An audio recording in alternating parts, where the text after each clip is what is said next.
Oi, eu sou a Patrícia e esse canal é para te inspirar, te motivar a sair do papel de coadjuvante e assumir o protagonismo da sua vida, vivendo uma vida de autenticidade.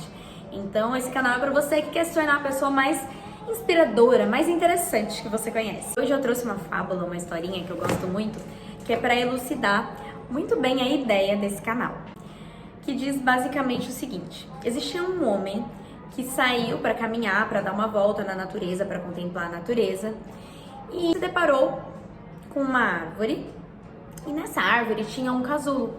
Nesse casulo, ele percebeu que tinha uma lagartinha lá dentro, se esforçando, fazendo todo o esforço do mundo para sair dali.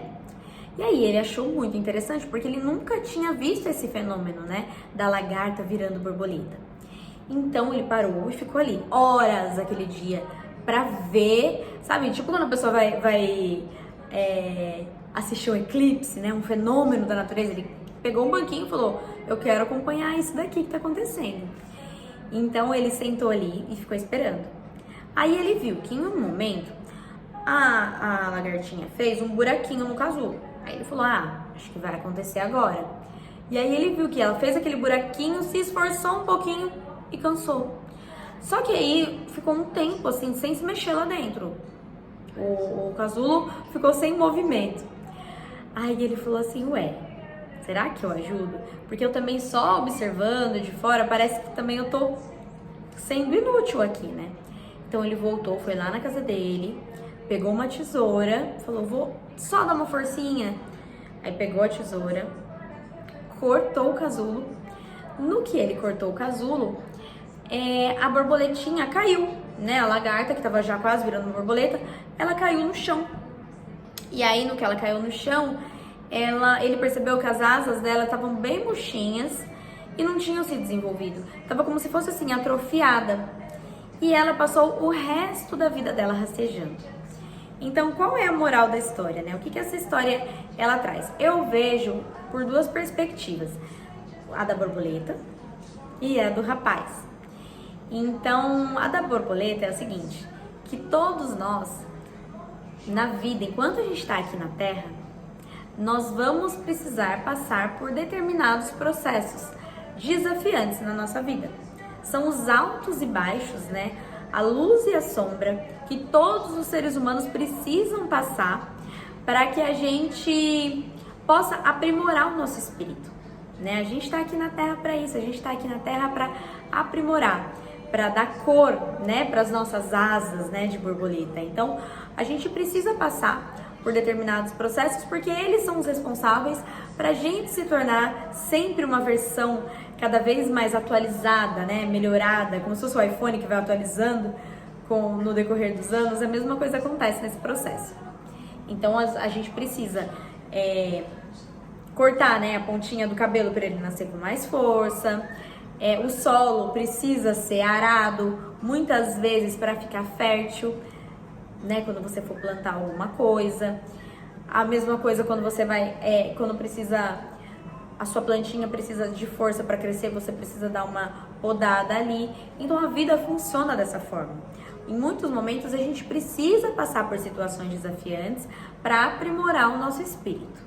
É igual em um videogame, né? Para passar por uma próxima fase, a gente precisa vencer o chefão, né? Os chefões da nossa vida são as situações desafiantes, que são muito importantes, né? Dependendo da forma que a gente lida, né, com essas situações, são importantes para a gente ascender um nível, né? Para a gente pular para um próximo degrau. E eu não sei se com você acontece isso, mas eu olho para trás, eu vejo a minha vida assim, antes das situações desafiantes que eu passei, e aí eu olho a pessoa que eu me tornei, porque assim, tem processos que duram mais tempo e processos que duram menos, mas aquela fase da sua vida que você fala: nossa, eu sofri tanto naquela fase. Quando a gente olha para trás, eu, né, pelo menos, e eu vejo o quanto eu amadureci, o quanto eu evoluí, o quanto eu me tornei uma pessoa melhor depois disso. Eu sei que ninguém quer passar por situações difíceis para se tornar uma pessoa melhor, né? É aquilo, né? Evoluir pelo amor ou pela dor. Muitas vezes a gente precisa evoluir pela dor. Claro que a partir do momento que a gente vai conseguindo dominar as nossas faculdades mentais, dominar o nosso emocional, o nosso espiritual, a gente consegue passar pelas situações de uma forma mais leve, conseguindo evoluir pelo amor. Mas, estando aqui na Terra, eu acredito que seja muito mais comum a gente evoluir pela dor, né? A gente evoluir a partir de situações desafiantes, para moldar, para lapidar o nosso espírito, né? Para lapidar o nosso ser. E olhando pela perspectiva agora do rapaz que tenta ajudar, por mais boa vontade que ele tenha tido ali naquele momento, quando a gente tenta forçar o processo de uma pessoa, né? Eu vejo num caso assim, por exemplo, eu vejo muito isso, e eu mesma já passei por isso, tá? Então, me identifico um pouco, na verdade não a minha versão atual, mas antigamente. Eu tenho muitas amigas que passam por isso também, de querer salvar às vezes um relacionamento, um namorado, querer que uma pessoa cresça, forçar um processo de uma pessoa. Eu digo no caso das pessoas que não querem ser ajudadas, tá? Eu não tô falando de uma pessoa que pede pra você ajuda, que tá ali disposto a crescer, evoluir, e aí o casal evolui junto. Não. Tô falando de uma pessoa que não quer, e aí vai a namorada ou o namorado e pega e fica ali, batendo aquele martelo, né, dando murro em ponta de faca e tentando fazer aquela pessoa se tornar quem às vezes nem é daquela essência, sabe? Nem é a essência daquela pessoa. E aí a pessoa quer que aquela pessoa evolua, que se torne uma pessoa melhor e tudo mais. Então, quando a gente tenta forçar processos, eu vejo muito também em relação de filhos querendo que os pais sejam diferentes e querer forçar alguma coisa, querer ajudar, né? Pessoas que não querem ser ajudadas mais. Então, assim, quando a gente tenta forçar um processo, independentemente da relação interpessoal que você está vivendo, a gente pode estar atrapalhando, a gente pode estar atrasando um propósito que Deus tinha ali naquela vida, sabe? Porque os processos são individuais. É como se fosse assim, Deus vai, e aí ele planta uma sementinha no solo, e chega a gente lá e fala assim, ai, deixa eu te ajudar, Deus, eu quero te dar uma forcinha. Aí pega aquela sementinha e começa a mexer e cavucar ali, aí a semente vai e se desmancha na sua mão. Aí você fala, caramba, por que eu fui fazer isso? É isso, gente. A gente não tem o poder de controlar nada e controlar processos. A única pessoa, o único ser que pode fazer isso é o todo, né? Deus.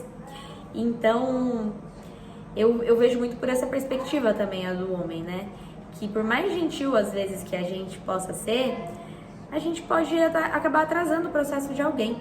Sem contar que esse papel de salvador ou de salvadora da vida de alguém, inconscientemente, é como se você estivesse num patamar acima, querendo puxar a pessoa. Ai, segura aqui na minha mão que eu vou te ajudar a se tornar essa pessoa. E você concorda comigo que é um papel de extrema soberba? Você se colocar como melhor do que alguém? Porque cada processo é individual e o seu processo também não vai acabar agora. Da mesma forma que aquela pessoa está passando por determinados processos, nós estamos passando constantemente na nossa vida por processos individuais também. É como se fosse, teve um dia que eu até estava conversando com a minha mãe sobre isso. Eu vejo que é como se fosse assim, uma sala de aula em que está todo mundo aprendendo. Em algumas matérias, alguns têm mais facilidade, em outras matérias, outros têm mais facilidades. Então, tem mais facilidade. Então é como se fosse assim, tem um coleguinha do meu lado que não pediu ajuda e ele tá tendo dificuldade ali em matemática. Aí eu chego, quer dizer, não seria eu, porque eu também sou péssima em matemática, mas chega alguém e fala assim, não, você tá fazendo tudo errado, como você é burro, não é assim. Apaga e tenta fazer, deixa que eu faço a conta pra você. Aí escreve lá no papelzinho a conta certa e fala, pronto, a resposta é essa aqui, ó. Aí a professora chega e fala, ué, mas como que você chegou nesse resultado aqui? Aí a pessoa, é que tal pessoa... Não, você não conseguiu, você não evoluiu, você continuou no mesmo nível. Então, e aquela outra pessoa que quis falar que a outra era burra, que apontou o dedo e tudo, pode ser que seja uma pessoa péssima em gramática. Você percebe que ela também não tá num nível superior ao daquela pessoa? Porque se a gente tá aqui na Terra, gente, tá todo mundo no mesmo barco. Todo mundo tem que evoluir. Lógico que eu acredito, né? Eu estudo que cada um de nós estamos passando até aqui na Terra, nós estamos aqui para ascender para diferentes níveis espirituais, até enquanto a gente está encarnado aqui mesmo. A gente pode ir subindo degraus e evoluindo, mas se determinar, né, como salvador, como melhor do que alguém, é muita soberba, é muita pretensão. A não ser que, como eu comentei, a pessoa precise da sua ajuda, ela peça a sua ajuda. Porque nós fomos projetados, nós seres humanos fomos projetados para servir. Esse é o nosso papel aqui na Terra. Então, ajudar não tem problema nenhum. O problema é forçar a evolução de alguém. Eu penso muito assim, se a minha ajuda não foi solicitada, eu tenho que respeitar o processo daquela pessoa, né? Daquele outro indivíduo que tá aqui nessa mesma escola da vida como eu. Então é isso. Orgulhe-se do seu processo, aproveite a jornada, desenvolva lindas e coloridas asas, porque o mundo precisa das suas cores, da sua beleza, para ser ainda mais lindo e mais completo. Beijo!